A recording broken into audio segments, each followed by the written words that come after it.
Hello new and returning Dark and Darker players. Today I'm going to go over some tips and tricks that you can use in the dungeon to help you turn the tide of battle. Alright, let's hop into the video. First, I'd like to go over the soul check trick, which you can use to identify whether the enemy team member that you just killed has any other teammates alive. I haven't really seen this anywhere out there, so hopefully this is something new for everybody. So normally what happens is when you kill somebody or you find a dead body, you're able to go over to the dead body, grab the soul, and if you try to put it into the inventory, it won't work. It'll say that you're not able to. So this will indicate there's actually another player, another teammate of theirs that's still alive, and you got something to worry about. So there was an example of an actual teammate still being alive in the battlefield. Next, I'll show an example on screen showing what will actually happen if their entire team is perished. So when their entire team is dead, you're able to actually put their soul in their inventory, which shows that their entire team is no longer here. In the heat of battle, things can be pretty hectic, so this has been a huge help in determining whether or not we need to wait for somebody else trying to come and attack us because we took some guy out. This trick worked in the second and the third playtest, so I'm expecting it to work in the fourth playtest as well. One caveat is I'm not sure if this works on a solo player if it has the same function. Just know that it works when there are as long as 2 players on a team. Once the next playtest starts, if someone wants to let me know in the comments if it works on a solo queued player, that'd be great. Next, I want to talk about ladders. So ladders work in this game. They may just look like nice aesthetic, but this is an extremely underutilized part of the game so far.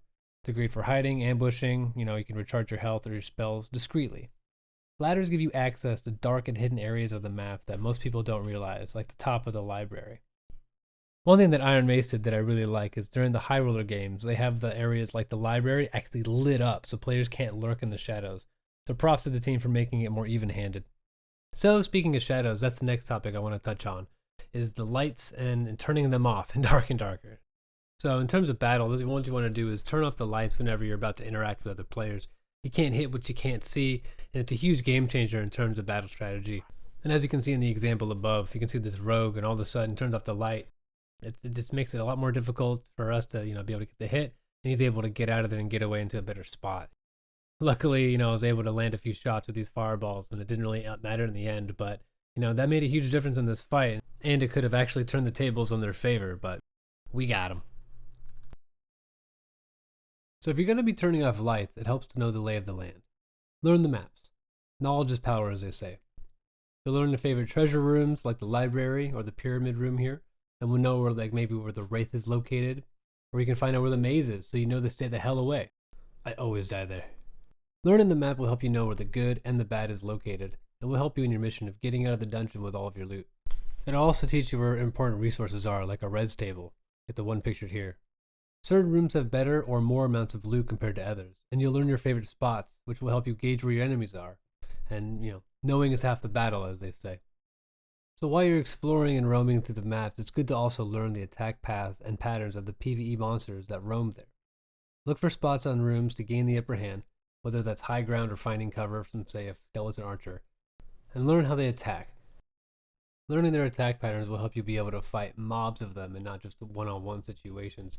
In this way, you will be able to best position yourself while fighting and improve your chances of getting out alive.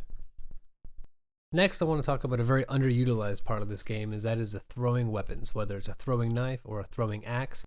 I didn't see these used too often in the playtest 2 or 3, but it really made a big difference, especially when you were trying to chase down a rogue, or you're doing loop-de-loos around a circle trying to get somebody, and you're not able to get to them. Practice using throwing weapons, especially if you are a barb or a rogue, and see if it can help you turn the tide against enemies who don't expect it.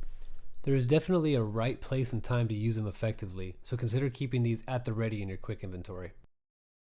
Last but not least, I want to touch on preparing for the dungeon properly.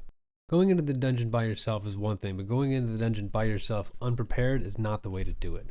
What you want to do is make sure that you always have a couple of bandages and a couple of potions on you, just in case shit hits the fan. You never know whether PvE or PvP is going to happen, and you're going to make sure that you have the opportunity to refill your health bar and get back in the fight without a worry. I know a lot of people like the naked mole rat approach where they wore nothing but a decent weapon, but you definitely increase your chances by just having a few potions on there. So that's all for my first tips and tricks video for Dark and Darker. I'll put a summary of all the things covered on the screen for you. If you have any questions or feel like I missed something that I should cover, let me know in the comments. If you like this video, please consider giving it a thumbs up, as it really does help the channel. And if you want to see more of my dark and darker content as it's released, feel free to click that subscribe button, and thank you for watching.